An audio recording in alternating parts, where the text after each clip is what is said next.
हाय, इस किस्त में हम आपको कोई खास मकाम दिखाने के बजाय एक खास तकरीब या कह सकते हैं कि एक त्योहार दिखाने जा रहे हैं। ये त्योहार कौन सा है? यौम किपुर। बिल्कुल, यौम किपुर यानी कफारे का दिन। अब मजहबी यहूदी गुज़श्ता 3000 सालों से इसे बरकरार रखे हुए हैं। तो यौम किपुर पर वो क्या करते हैं? खैर, ये काफी हद तक मिलता जुलता है सबत से। जी हाँ, बिल्कुल।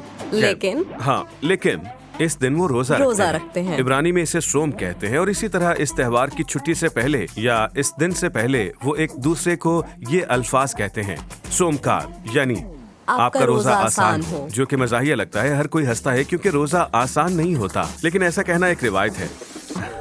लेकिन सवाल ये है कि इसराइल के बाकी 70% लोग क्या करते हैं जो कि रोजा नहीं रखते या फिर वो उस दिन काम ना करने के उसूल की परवाह नहीं करते, क्योंकि उस रोज हर तरह का काम करना ममनू होता है।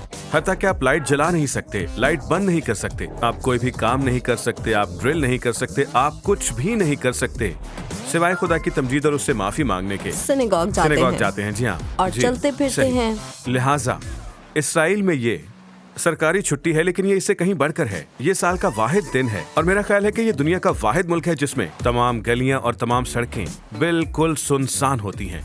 कोई ट्रैफिक नहीं, बिल्कुल बंद। आप अंदाजा लगाएं कि शहर में ना सिर्फ छोटी मकामी सड़कें बल्कि पूरे इसराइल में बड़ी शाहराहें, पुल, इंटरस्टेट्स सब कुछ बंद हो जाता है सिवाय अरबी देहातों और अरबी मकामात के।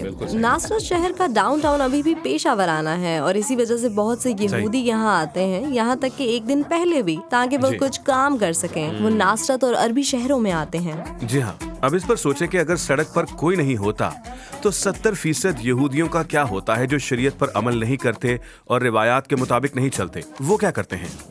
वो अपनी साइकिलों पर खेलते हैं। बिल्कुल सही। बेशतर इसराइलियों के लिए ये साल का सबसे ज्यादा दिलचस्प दिन होता है। जब मैं बड़ा हो रहा था तो ये साल का वो दिन था जिसका हम सबको इंतजार रहता था, क्योंकि इस दिन आप अपना साइकिल बाहर निकालते हैं, स्कूटर लेते हैं, रोलर ब्लेड लेते हैं और खाली सड़कों पर जाकर आप बहुत तफरीह करते हैं। हाँ। हत्ता कि आप अपनी साइकिल हाईवे पर और किसी पुल पर और इंटरस्टेट पर भी ले जा सकते हैं। ये जबरदस्त होता है। तो इस किस्त के आगाज में जो ड्रोन फुटेज आपने देखा था वो मेरे एक अच्छे दोस्त माइक ने लिया था, जो यही नासरत इलीत में रहता है। उसे नासरत इलीत के एक बहुत ही मसरूफ सड़क के चौराहे में लेटने का मौका मिल गया। बस सूरत दीगर ऐसा करना नामुमकिन होता है, लेकिन सिर्फ उस दिन वो चौराहे में लेट सकता था, अपना ड्रोन वहां पर उड़ा सकता था आजादी से। ये बहुत ही कमाल था। तो कफारे का ये दिन जिसे यहूदियों ने 3000 साल तक कायम रखा, ये बहुत शानदार है, क्योंकि गौर करें, तौरेत में खुदा यहूदियों से कुछ खास काम करने को कहता है। तुम 2 बकरियां लेना, उनमें से एक छोड़ने के लिए उसे रिहा कर देना, दूसरी बकरी को रखना और ज़िबा करना और फिर कफारा होगा। तो इस दिन को मनाने के लिए बहुत सी मखसूस तफसीलात मौजूद हैं, जो सवाल पैदा करती हैं कि ऐसा क्यों, इसका मतलब क्या है। और माजी में रबियों ने इसकी वजाहत करने की कोशिश की है, लेकिन इसके पीछे कुछ ऐसा है जो नाकाबिले यकीन हद तक शानदार है। ये इस तरह मसीह की तरफ इशारा करता है कि मेरे रोंगटे खड़े हो जाते हैं और इसे जानकर मैं कहता हूँ कि आप भी हैरान रह जाएंगे, आपके होश उड़ जाएंगे, आप कहेंगे वाह, असल में ऐसा ही कुछ होगा। लिहाजा अगर आप जानना चाहते हैं कि ये सब क्या है और मैं क्या बात कर रहा हूँ, तो इसके लिए आपको सुपीरियर वर्ल्ड चर्च से चार्ली गैरेट का पैगाम सुनना चाहिए। इसका लिंक डिस्क्रिप्शन में है, उस पर क्लिक करें और उस पैगाम को देखें। मेरा आपसे वादा है कि अगर आप जानते हैं कि यीशु कौन है तो इससे आप और बेहतर जानेंगे। जी हाँ।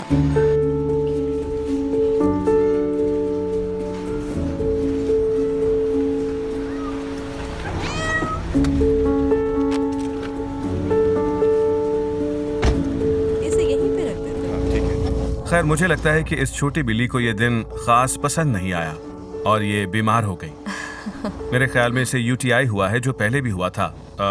हमारे लिए खुशकिस्मती की बात यह है कि इसराइली वेटनरीज अमेरिकन वेटनरीज से कुछ सस्ते हैं। उम्मीद है। अभी देखते हैं जाकर।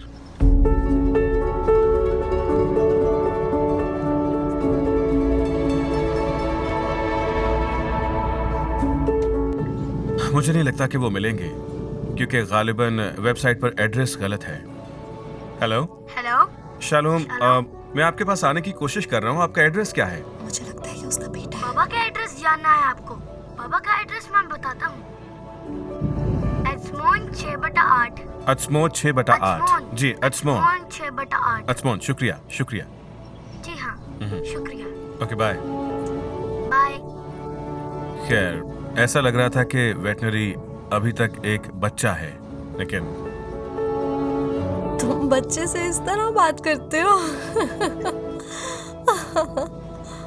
ठीक नहीं बोल रहा था? कैसे हो तुम क्यूटी पाई? तुम्हारे पापा कहाँ हैं? मैं डॉक्टर से बात कर सकता हूँ? शलोम, तुम्हारा एड्रेस क्या है?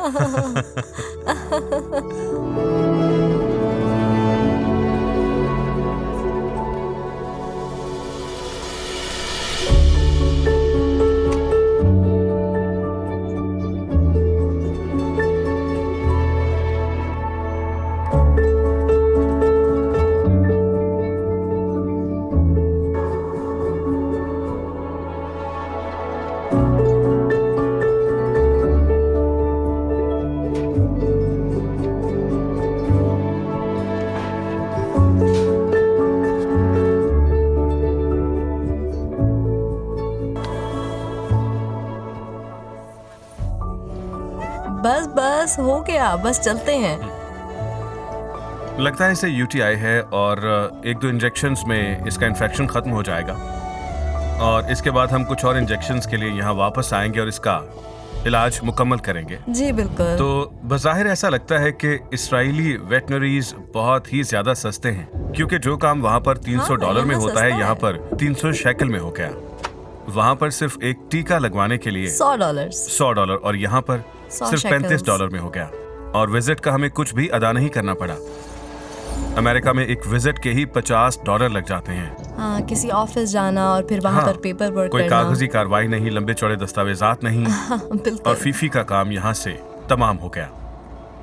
उसके बारे में होश से बात करो। हाँ।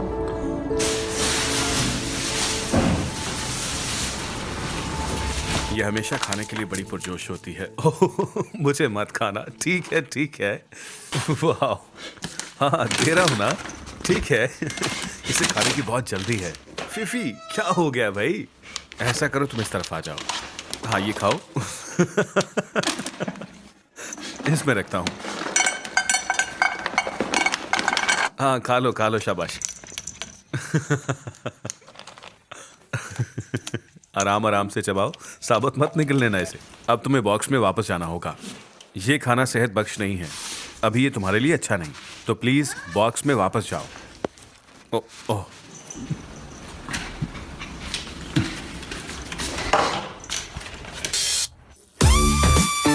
हमारे स्टूडियो में खुशामदीद। तो ये वो जगह है जहाँ पर हम काम करते हैं। कुछ खास नहीं है, लेकिन मुझे लगा कि आपको दिलचस्पी होगी कि आप जाने कि हम कैसे काम करते हैं। यहाँ 2 स्क्रीन्स हैं, एक पर मैं टाइमलाइन पर वीडियोस और फुटेज और म्यूजिक रखता हूँ और दूसरी स्क्रीन इसका मॉनिटर है, जिस पर मैं देख सकता हूँ कि इसका फाइनल वर्जन कैसा बना है। और काम मुकम्मल होने के बाद मैं इसे यहाँ ले आता हूँ और फुल स्क्रीन पर देखता हूँ, ताकि देख पाऊँ कि ये काम कितना सही हुआ है। और एक एपिसोड की फिल्मिंग और एडिटिंग पे गालिबन 2 दिन लग जाते हैं। कभी बहुत जल्दी हो जाता है और कभी ज्यादा वक्त भी लग जाता है। और हाँ, बदकिस्मती से इस हफ्ते हमें कदीम तारीखी मकामात पर जाने का मौका नहीं मिला, क्योंकि मैं एक इसराइली वायरस की वजह से बीमार हो गया था। मुझे जुकाम था और मैं 3 दिन तक बस बिस्तर पर ही रहा, कुछ काम नहीं कर पाया। रोडा ने मेरा बहुत ख्याल रखा। रोडा की अम्मी खाना बनाती और लेकर आती, उनका भी शुक्रिया। तो दरअसल ये आराम का वक्त था, हालांकि बड़ा मुश्किल था, लेकिन मुझे इसमें आराम का वक्त मिला और ये बहुत ही अच्छा था। मुझे उम्मीद है कि आप योम किपुर से मुतालिक इस किस्त से लुत्फानंदोज हो रहे हैं। आपने इसराइली वेट्स के बारे में भी कुछ जाना और मुझे उम्मीद है कि अगली बार कुछ और दिलचस्प हम आपके लिए लेकर आएंगे। कुछ खाना हो जाए। वाह, कमाल है। शुक्रिया। चलो खाओ भी।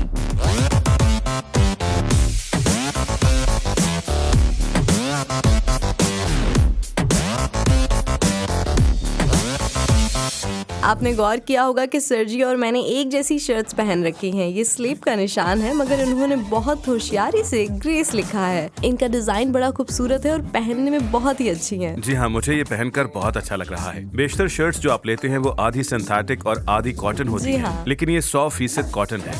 मुझे कॉटन पसंद है, ये कुदरती चीज है। आपको इसका जिक्र शरीयत में भी मिलेगा। कॉटन कमाल है, इसे वूल के साथ नहीं मिलाइएगा। ये बहुत जरूरी है। नहीं आप इसे वूल के साथ मिला सकते हैं। जी नीचे चार्ली और मिसेस का लिंक मौजूद है, आप इनकी वेबसाइट पर जा सकते हैं। वो ये काम करती हैं और ये बेहतरीन है। अगर आपको पसंद है तो आप इनकी वेबसाइट पर खरीद सकते हैं। जी, और मेरा ख्याल है वो पूरी दुनिया में शिप करती हैं। हमने इसराइल में ली थी। और इन्हें जी पहनकर हाँ। बहुत अच्छा लगता और है। हम भी इनके बहुत बड़े फैन हैं। जी हाँ। हम इस मौके से फ़ायदा उठाना चाहते हैं कि आपकी हौसला अफजाई के लिए आपका शुक्रिया अदा कर सकें। आपको अंदाज़ा नहीं होगा कि कितनी बार हमने कहना चाहा है कि ठीक है, ये वीडियो बनाना बहुत मुश्किल है, बस बहुत हो गया, हमारे पास वक्त नहीं होता, बहुत सारा काम करना होता है और ये सारी चीज़ें हैं, लेकिन आपकी हौसला अफजाई और दुआओं से मुमकिन होता है कि हम इसे करते हैं। हर हफ्ते आपके कमेंट्स के लिए आपका बहुत शुक्रिया। आप लोगों से जो हमें शफकत मिलती है उसका शुक्रिया अदा करना चाहते हैं। सुपीरियर वर्ल्ड का हिस्सा बनने के लिए आपका बहुत शुक्रिया और हमारी जिंदगियों का हिस्सा बनने के लिए भी आपका बहुत शुक्रिया। तो सरसोटा से लेकर फ्लोरिडा, उलम्बतार, मंगोलिया से नासरत, और इसराइल, शुमाली कुतुब। कुतुब, शालोम। शलोम और सोमकाल। जी यही।